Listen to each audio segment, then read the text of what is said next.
पुण्यातल्या येरवडा परिसरात मंगळवार 7 जानेवारीला एक हत्येचं प्रकरण घडलं।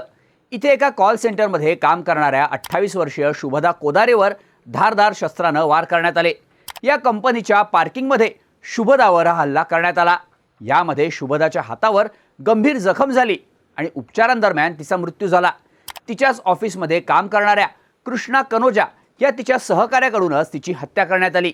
या हत्येनंतर पुण्यात एकच खळबळ उडाली। येरवडा पोलिसांनी या प्रकरणी कृष्णा कनोजाला ताब्यात घेऊन त्याच्यावर हत्येचा गुन्हा दाखल केला। सुरुवातीला आर्थिक व्यवहारातून ही हत्या झाल्याचं सांगण्यात येत होतं। या दोघांमध्ये पैशांची देवाणघेवाण झाली होती आणि त्यातून झालेल्या वादातूनच शुभदाची हत्या झाल्याचं सांगण्यात येत होतं। पण या हत्येमागचं फक्त हे एकच कारण नसून शुभदा खोटं बोलल्याचा राग कृष्णाच्या डोक्यात होता आणि त्यातूनच त्यानं तिची हत्या केल्याचं तपासात समोर आल्याचं सांगितलं जात आहे। या घटनेचा व्हिडिओही आता सोशल मीडियावर व्हायरल झालाय। मुख्य म्हणजे आजूबाजूला लोकांची गर्दी असतानाही शुभदाची हत्या करण्यात आली, तर लोक मात्र हा सगळा प्रकार बघत उभे असल्याचं या व्हिडिओमधून दिसून येत आहे। शुभदा कोदारेची हत्या कशी झाली, या हत्येमागचं कोणतं कारण समोर आलंय, त्याची स्टोरी सांगणारा हा व्हिडिओ। नमस्कार, मी शार्दूल आणि तुम्ही बघताय बोलभिडू। सगळ्यात आधी शुभदा आणि कृष्णामध्ये काय झालं आणि 7 जानेवारीच्या संध्याकाळी नक्की काय घडलं ते बघूयात। शुभदा कोदारे आणि तिची बहीण साधना कोदारे या दोघीही मूळच्या सातारा जिल्ह्यातील कराडच्या।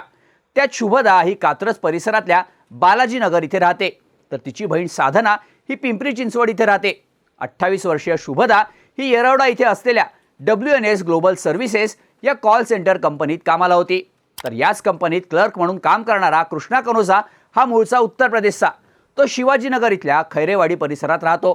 खरं तर कृष्णा आणि शुभदा हे एकाच कंपनीत कामाला असले तरी ते वेगवेगळ्या डिपार्टमेंटला काम करत होते। शुभदा ही अकाउंटंट म्हणून तर कृष्णा हा क्लर्क म्हणून काम करत असल्याची माहिती देण्यात आली आहे। कृष्णा आणि शुभदा यांची 2022ला ओळख झाली होती, त्यानंतर त्यांच्यात मैत्री झाली। 7 जानेवारीला शुभदाची संध्याकाळी 6:30ची ड्युटी होती, त्यासाठी ती 6:15 वाजता WNS कंपनीच्या पार्किंगमध्ये आली।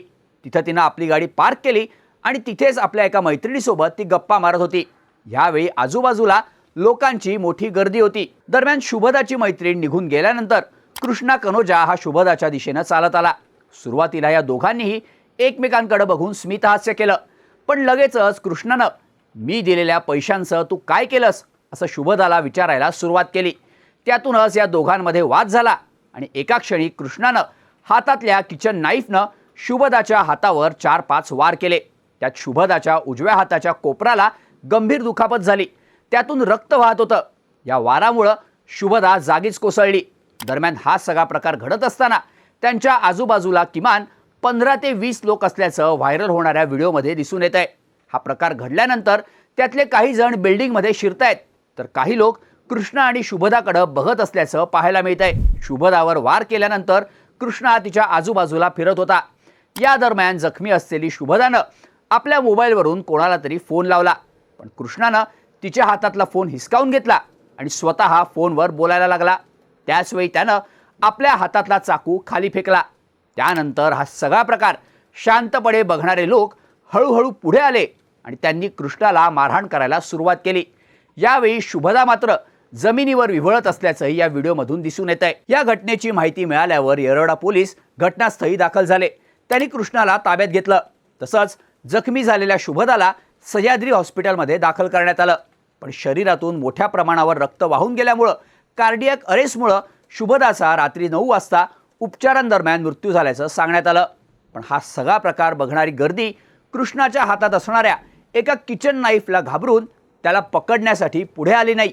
तसंच विव्हळत असलेल्या शुभदाला वाचवण्यासाठी लोकांनी कोणतीही तत्परता दाखवली नसल्याचं व्हायरल व्हिडिओमधून स्पष्ट दिसून येत आहे। जर लोकांनी शुभदाला तातडीनं हॉस्पिटलमध्ये नेलं असतं तर आज कदाचित शुभदाचे प्राण वाचले असते, असं आता बोललं जात आहे।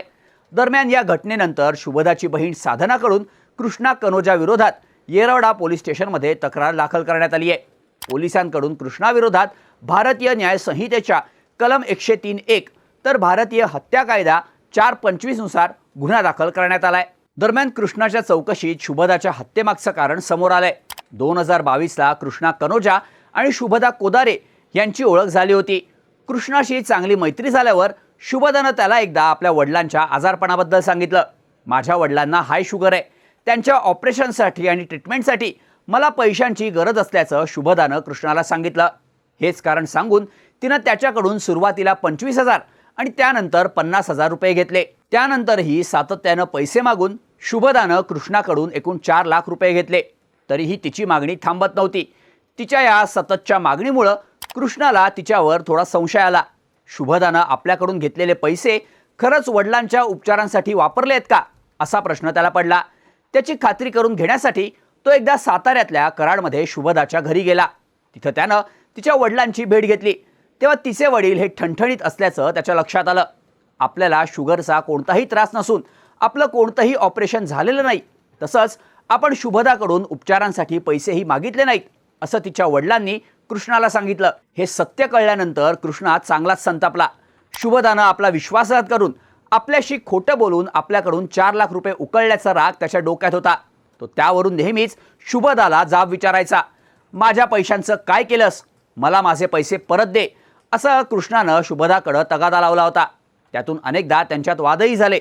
शुभदा त्याला पैसे द्यायला टाळाटाळ करत होती. त्यामुळं कृष्णाच्या डोक्यातला राग आणखीनच वाढला आणि त्यानं शुभदाला अद्दल घडवण्याचं ठरवलं. त्याला शुभदाची ऑफिसला यायची जायची वेळ माहीत होती. त्यानुसार पाळत ठेवून त्यानं 7 जानेवारीला शुभदावर ठरवून हल्ला केल्याचं तपासात समोर आलंय. मला तिला मारायचं नव्हतं, पण अद्दल घडवायची होती, असंही कृष्णानं पोलिसांना सांगितल्याची माहिती मिळते. दरम्यान या प्रकरणात पोलिसांकडून अजूनही सखोल चौकशी केली जाते. या हत्येत इतर कोणाचा सहभाग आहे का, कृष्णा सांगतोय तेच हत्येचं खरं कारण आहे का, याचाही पोलीस शोध घेत आहेत.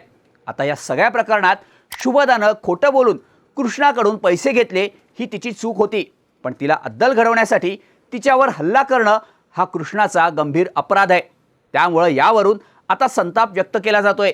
त्याचबरोबर तिची हत्या होताना तिला मदत न करता फक्त बघत बसणारे लोकही तिच्या मृत्यूला जबाबदार असल्याची टीका सोशल मीडियावर व्हायला लागली आहे. तुम्हाला या सगळ्याबद्दल काय वाटतं? यात नक्की चूक कोणाची? खोटं बोलून पैसे घेणाऱ्या मृत शुभदाची, त्या रागातून तिची हत्या करणाऱ्या कृष्णाची, की तिला वाचवण्यासाठी प्रयत्न न करणाऱ्या बघ्यांची? याबद्दलच्या तुमच्या प्रतिक्रिया आम्हाला कमेंट करून नक्की सांगा आणि अशाच माहितीपूर्ण व्हिडिओसाठी बोल्ड व्हिडिओच्या यूट्यूब चॅनलला सबस्क्राईब करायला विसरू नका.